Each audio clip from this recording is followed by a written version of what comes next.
우리가 이런 생각을 해봐야 돼. 일제강점기 일본 사람들은 모두 나쁠까? 아닐 수도 있잖아. 우리가 일본 사람들이 우리를 수탈하고 그런 잔인한 놈들도 있었지만 또 일본 사람이지만 우리와 다를 바 없는 일본 사람도 있었을 거 아니야. 그걸 한번 생각해 보자라는 거지.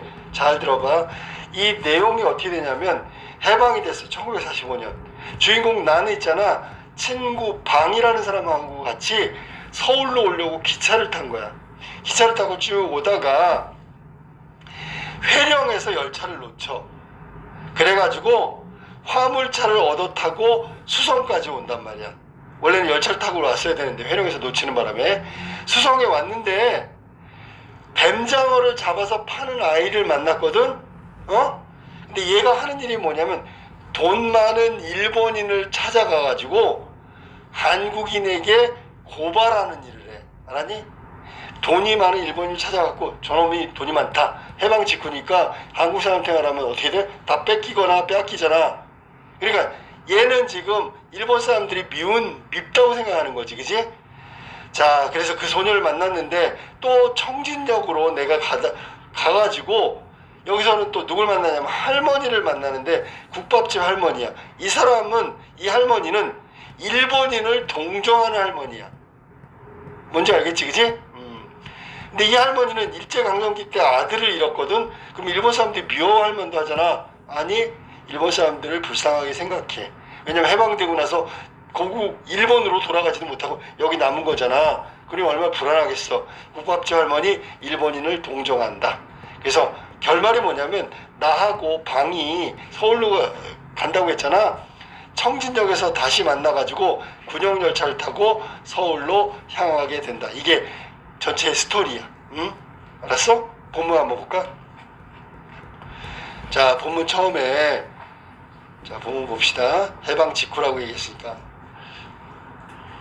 이 소설은 하나 얘기해 줘야 되겠구나. 여로용 소설이다. 뭐냐면 이게 여행길을 떠나는 것처럼 아까도 얘기했지만 해방 직후 중국에서 서울까지 오는 과정이잖아. 뭐 수성에서 청진, 그 다음에 마지막에 서울까지 오는 건데 이렇게 여행하는 것처럼 여행자의 얘기처럼 이렇게 돼 있기 때문에 여로형 소설이라고 하고, 또 어떤 소설은 왔다가 다시 원래대로 돌아가. 이거는 귀로형 소설이라고 불러. 이건 여로형 소설이라고 하면 되고요. 본문 한번 볼까? 처음엔 돈 많이 주는 것도 좋긴 했어요. 정말 했는데 그놈의 조합장 해먹은 일본 놈 잡고, 자 그럼 봐봐. 이게 이제 뱀장어를 잡아다 파는 소년을 만나는 거야. 알았니? 소년이 뱀장어를 팔면서 돈이 많은 일본인을 딱 찾아. 그래갖고 한국 사람한테 저 일본 놈 돈이 많아요. 이런 거야. 알았니? 그놈의 조합장을 해먹은 일본 놈 잡고 나서 하루는 위원회 김 선생이 우리 집에 와서 이 양복을 주며 하는 말씀이 퍽 이상한 말씀이 아니겠어요? 너가 바로 뱀장어 잡는 소년이야. 남의 집 초상난데 가 본 일 있니? 단박에 그러십니다. 단박은 그 자리에서 바로 이야기하는 거야. 너 남의 집 초상난지 가본 적 있니? 라고 바로 얘기했단 말이야. 가봤습니다 하니까 그 사람 죽은 방에서 일가 친척이며 온 동네 사람들이 왜 모여서 들끓고 나를 세우는지 알아? 잘 모르겠는데요. 그랬더니 웃으시며 김 선생 하는 말이 다른 할 일이 있어서 그렇기도 하지만 죽은 사람이 벌떡 일어나는 수가 있단 말이야 라고 했어. 괄호를 묶고 원래 죽은 사람이 벌떡 일어날 수가 있단 말이야. 죽었는데 어떻게 일어나? 그냥 이거는 장난치는 거야. 알았니? 놀리는 말이지, 그지? 하시고 하하하 이거 웃잖아. 깜빡 속았지? 하고 자꾸 웃으셨습니다. 글쎄 그래요. 무슨 소리인지를 몰라서 왜 벌떡 일어나요? 어떻게 벌떡 일어나요? 하고 무서워서 물으니까 자, 죽은 사람 몸뚱이 위를 고양이가 넘어 지나가면 일어난다. 이게 이제 일본에 전해지는 미신이야. 속설이란 말이야. 일본에서 전해지는 미신이야. 죽은 사람 몸뚱이로 고양이가 지나가면 그 사람이 벌떡 일어난대. 왜 그러지들 않해? 라고. 자, 그래. 그러시고는 또 깔깔거리고 웃으십니다.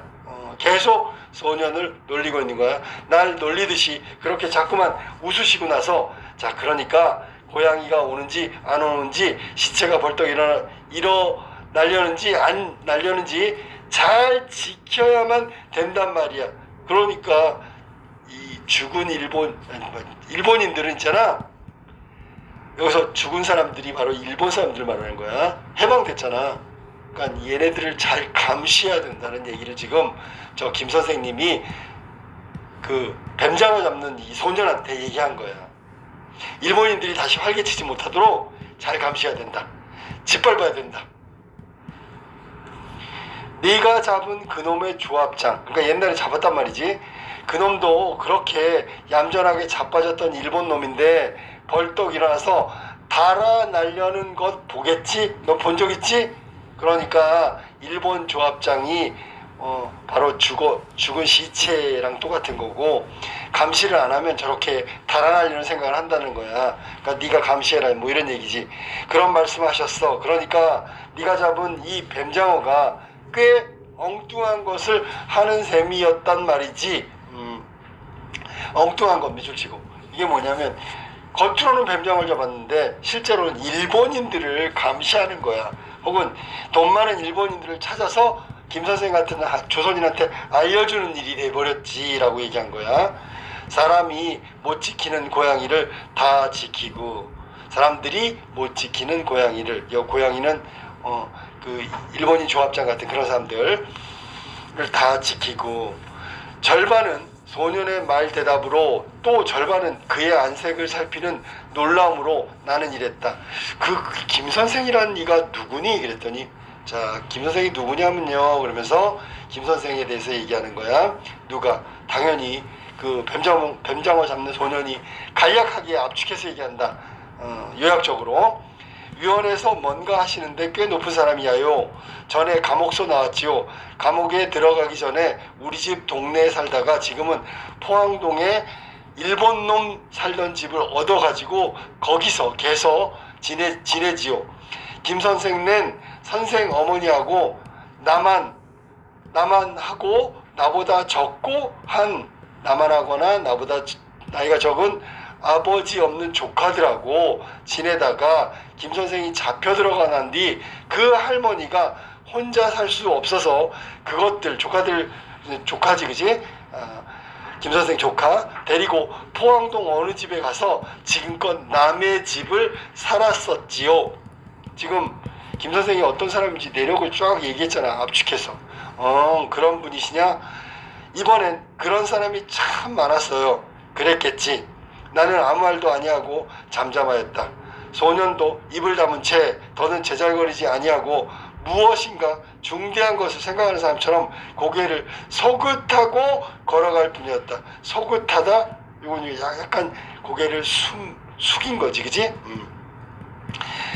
그건 그런데 또 너 그 김 선생이라니가 죽은 사람을 대놓고 하신 말씀, 그래 그때 알아들었단 말이야. 그랬더니 나는 다시 이렇게 입을 열지 아니할 수가 없었다. 입을 열 수밖에 없었다.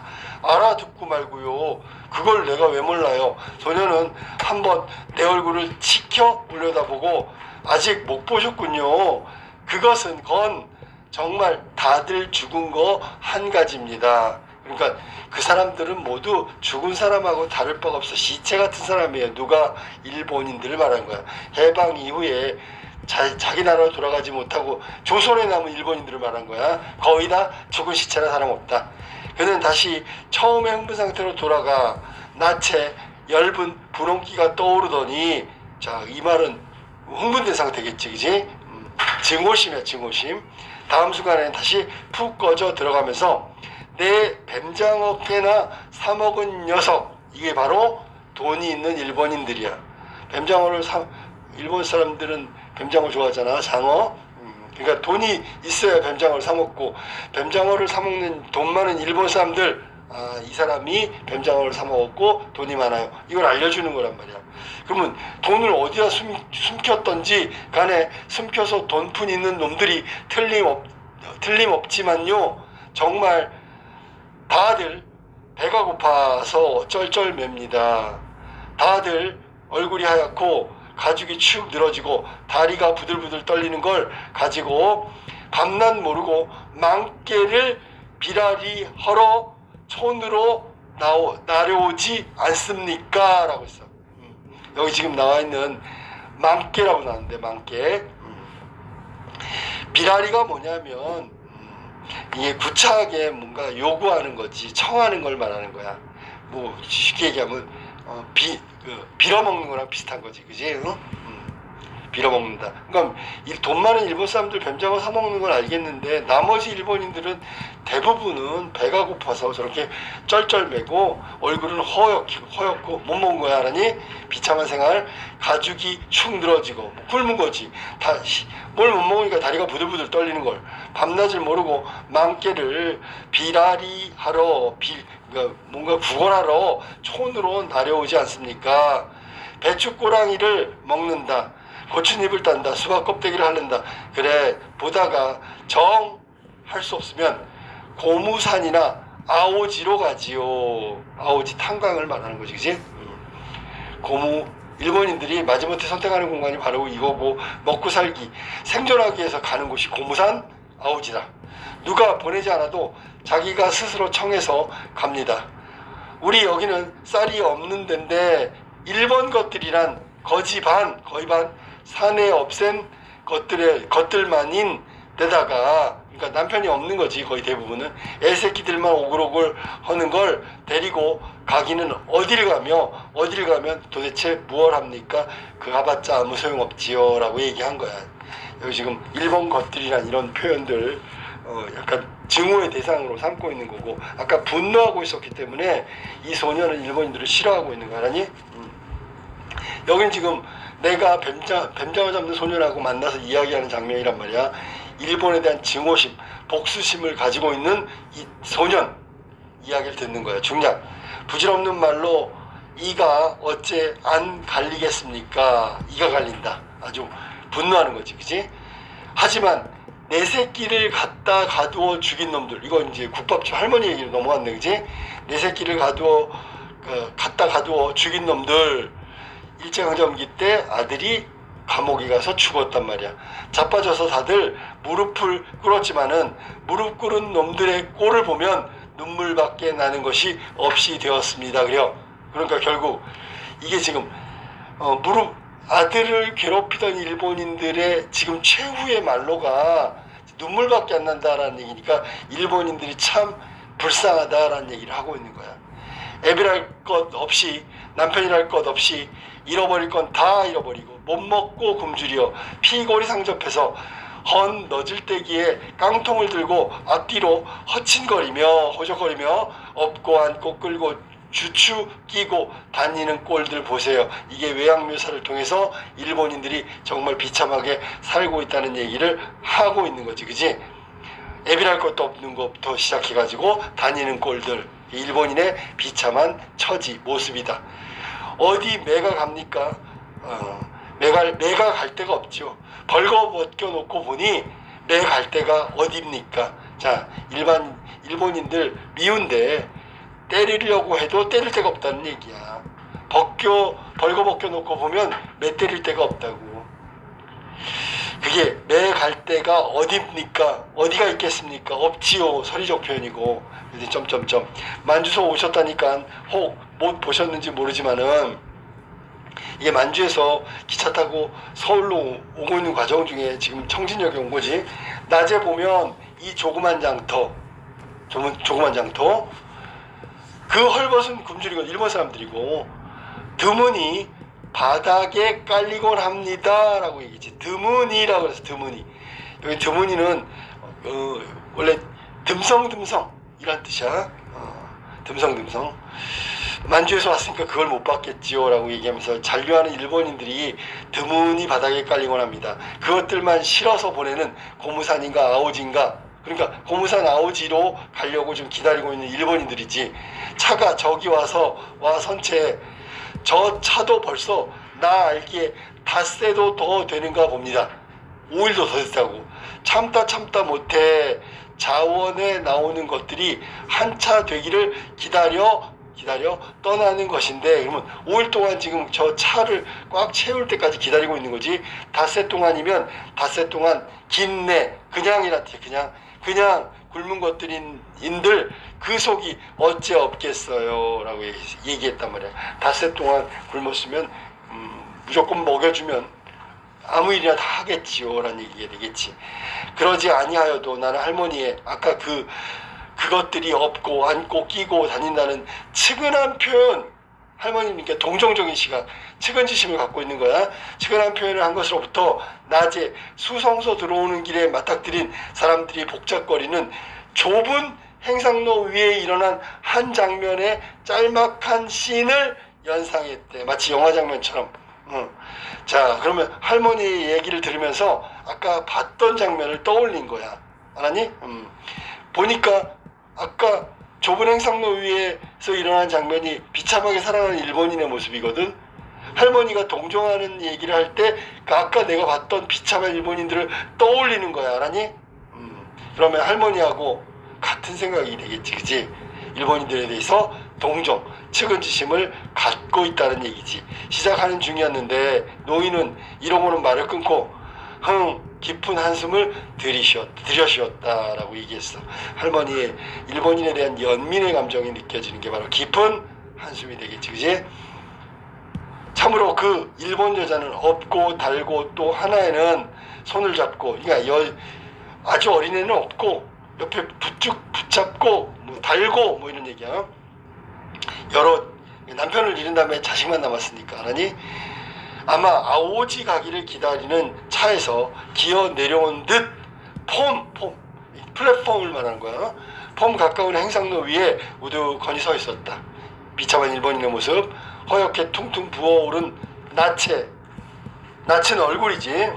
기름때에 찌든 걸레 같은 헝겊 조각, 이제 걸레 같은 헝겊 조각으로 머리를 질끈 동이고 업고 달리고 잡힌 채, 그러면 결국 비참한 모습을 갖고 있는 여인의 모습이네. 몸하고 다 그 여인이야, 알았니? 길 바취에 비켜서서 있었다. 머리를 동인 것만으로는 휘둘리는 몸을 어찌할 수 없다는 모양으로 골사를 머리를 몇 번 찌푸렸다가 펴서 하늘을 쳐다보고 또 찌푸렸다가는 펴서 쳐다보고 하기를 한참이나 하며 애를 쓰는 것을 자기는 유심히 건너다 보고 있었던 것이다. 그러니까 여기는 지금 자기라고 했는데, 자기 동그라미, 여긴 나라고 해야 되는데 이건 객관화야. 객관화. 자기 자신을 객관적으로 얘기하고 내가 봤으면서 자기가 봤다고 얘기한 거야. 라니 그 보여지는 모습들은 비참한, 잔류하고 있는 일본인들의 비참한 모습이다. 그것에 대해서 쳐다본다는 건 연민하고 있다라는 얘기야. 안 됐구나, 불쌍하다, 그런 뜻이야. 알았지? 자, 생각해봐. 일제강점기 일본인들은 다 나빠. 조선인들을 수탈하고 억압했어. 근데 해방 직후에 일본인들의 모습은 어때? 일본인들의 모습은 조선인들의 비참한 모습과 다르지가 않다고, 알았니? 그러니까 이거는 보편주의지, 보편주의. 이 인간 중심주의라고 생각하면 돼. 이렇게 허준의 글은 어떤 그 식민지, 조선 뭐 이런 것들을 떠나서 중립적인 시각이 많단 말이야. 중립적인, 누가 옳다, 누군 나쁘다, 누군 좋다, 이런 거 얘기 안 한단 말이야. 중립적인 시각을 갖고 글을 쓰는 분이 허준이라는 이 작가의 글의 성격들이, 알았니? 그러니까 그것도 좀 이해했으면 좋겠어. 자, 그러면 전체적으로 이 글은 내가 만주에서 떠나고 서울로 오는 과정 중에 수성에서 내려가지고 그 다음에 청진에서 만난 할머니, 수성에서 만난 소년, 뱀장어 잡는 소년, 뱀장어 잡는 소년과의 대화, 할머니와의 대화, 요 장면이 지금 나온 거야. 알겠지?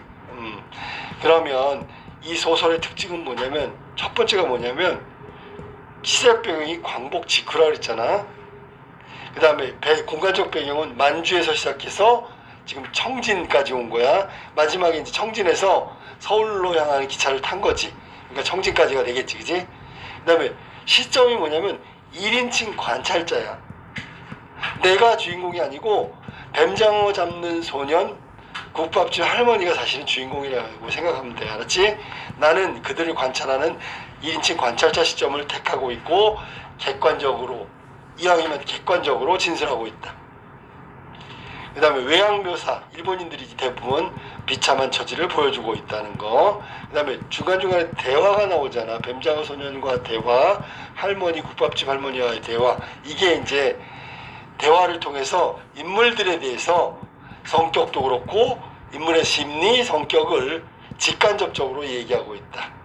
직접적으로 얘기한 부분도 있고 보여준 것도 있고, 그 다음에 대조적인 인물형도 나오고요. 왜냐하면 그 뱀장어 잡아다 파는 소녀는 일본인에 대해서 분노하고 있거든.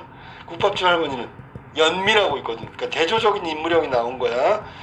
자, 그러면서 자기가 말하고자 하는 거, 자, 누구나 전쟁 이후에 일본인이건 조선인이건 다 비참하다, 안 됐다, 일본인에 대한 시각을 우리가 좀 달리해야 된다, 뭐 이런 얘기를 하고 있는 주제를 효과적으로 제시한 게 대조적 인물이라고. 그러니까 양쪽 걸 얘기해놓고 독자들한테 판단해봐, 어느 쪽인지, 뭐 이런 거야. 알았니? 그 다음에 점점 오면서 해방 직후에 당연히 일제강점기 일본인들 미웠겠지. 오는 과정 속에서 뱀장어 잡아다 파는 그 소년을 만나고 국밥집 할머니를 만나면서 이 나는 인식이 달라진단 말이야. 누구에 대한 인식? 일본인, 조선에 남은 잔류한 일본인에 대한 인식 변화가 일어나고 있다라고 얘기할 수 있는 거지. 자, 그럼 제목 잔등이 뭐냐? 잔등이라는 게 활활 타오르는 불이 아니라 잔잔하게 어둠을 밝히는 등불을 말하는 거야.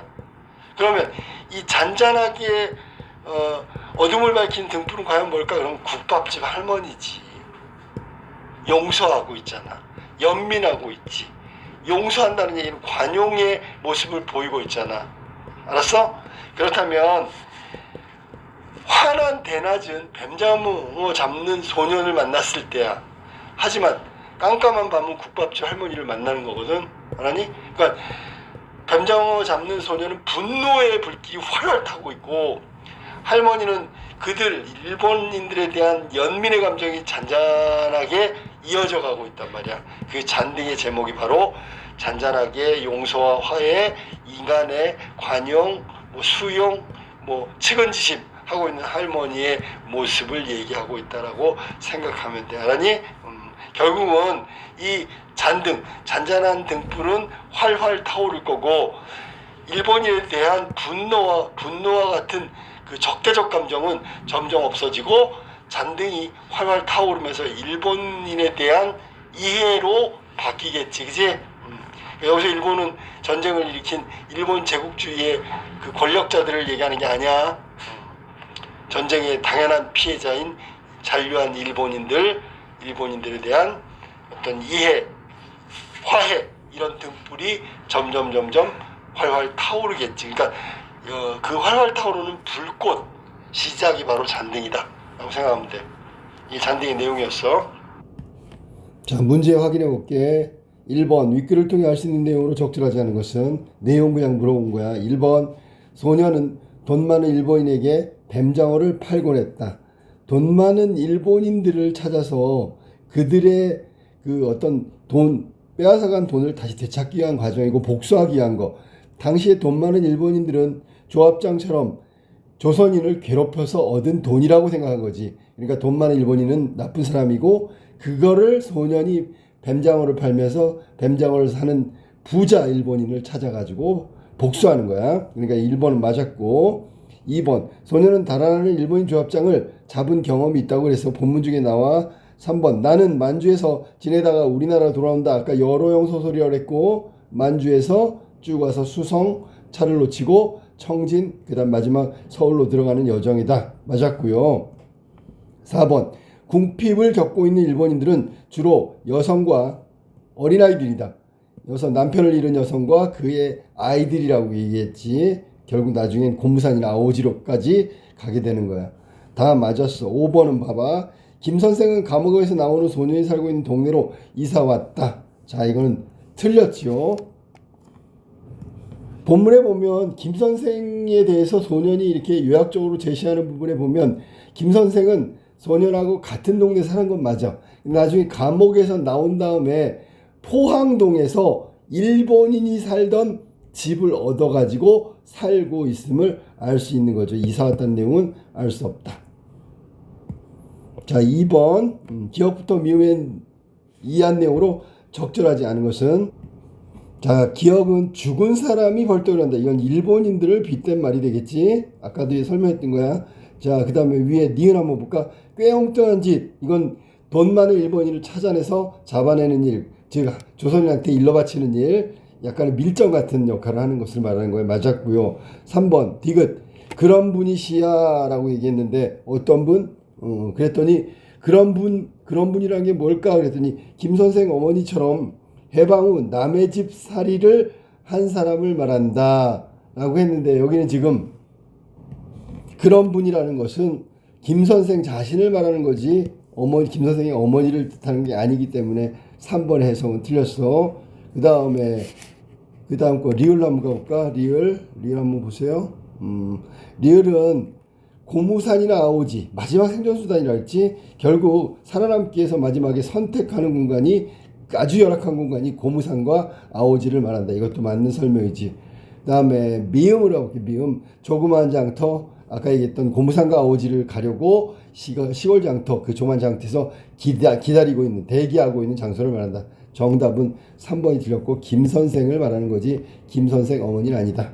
자, 그 다음에 3번으로 가볼게. A와 B의 공통으로 나타난 서술상의 특징으로 가장 적절한 것은 자, A 부분은 해방 이후에 일본으로 돌아가지 못한 일본인들이고 이들은 남편을 잃고 비참하게 살아가고 있는 모습이라고 얘기했는데 거기 외양 묘사를 통해서 비참한 현실을 모습을 보여주는 건데 A도 마찬가지고 B도 마찬가지야. 모두 뭐 외양 묘사도 있고요, 행동 묘사도 있고요, 뭐 그런 걸 통해서 비참한 현실, 고달픈 현실을 얘기하고 있다. 자, A가 외양이라면 B는 행동 묘사지. 정답은 2번이네. 고달픈 처지 혹은 비참 혹은 궁핍한 현재 현실을, 즉 일본인들이지, 일본인들 해방 이후에 일본인들의 비참하고 궁핍한 현실, 고달픈 처지를 외양 묘사와 행동 묘사를 통해서 드러내고 있는 게 A와 B의 공통점이라고 볼 수 있다. 정답 2번이야. 자, 그 다음에 마지막 문제 4번 해볼까?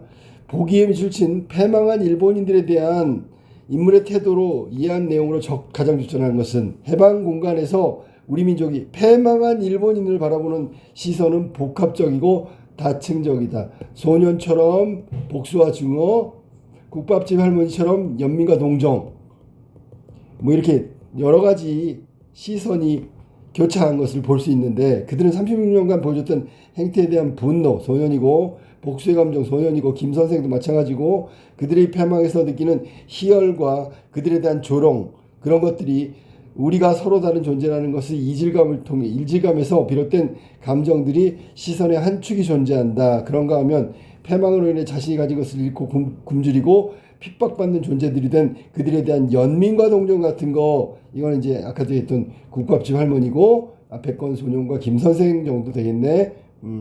고달픈 삶을 경험한 사람들이 갖는 동질감 위에서는 이질감이었었어. 넌 다르다.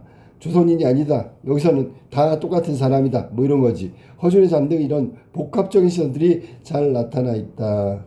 자, 김 선생이 하하하 하고 자꾸 웃는 것은 일본인들의 패망에 느끼는 희열이 아니고요. 지금 소년을 놀리고 있는 말이고 그 놀리는 재미 때문에 그런 거지. 틀렸고, 날 놀리듯이 질문을 던지는 김 선생의 태도는 일본인을 조롱하는 태도가 아니고요. 여기서는 소년에 대한 태도고 틀렸어. 그러니까 3번 김 선생이 일본놈 살던 집을 얻어 사는 것은 패망한 이 일본인들에게 동질감을 느끼기 때문이 아니지요. 오히려 이 집은 원래 우리 조선인의 집이다. 너네들이 뺏었었는데 다시 원주인에게 돌아가는 것이다. 뭐 이런 어떤 일종의 복수심이고, 복수심은 동질감과 관련이 있는 것이 아니라 이질감과 관련이 있다고 봐야 되겠지. 그 다음에 4번 노인의 매갈 데가 어딥니까? 라고 하는데 이건 뭐 혼내주거나 복수하거나 이거 보복하는 건데, 그런 거 매갈 데가 어딥니까? 매갈 데가 없다라는 뜻으로 썼으니까 아까도 얘기했던 선의적 표현이고 분노의 감정이 아니고 오히려 연민과 동정에 가까운 감정이라고 봐야 되겠지. 자, 5번 노인이 흥 하고 깊은 한숨 쓴 거 아까 뭐라 했어? 이거는 연민과 측은지심이라고 그랬지. 불쌍한 사람을 보면 안 됐다고 느끼는 마음, 측은지심. 패망 일본에 대한 연민의 감정 때문이다. 정답은 5번이고 5번 해석만 맞고 나머지는 다 틀렸다. 이게 허준의 잔등의 문제 내용인데 다시 한번 복습하고 완벽하게 잘 걸 만들도록 해.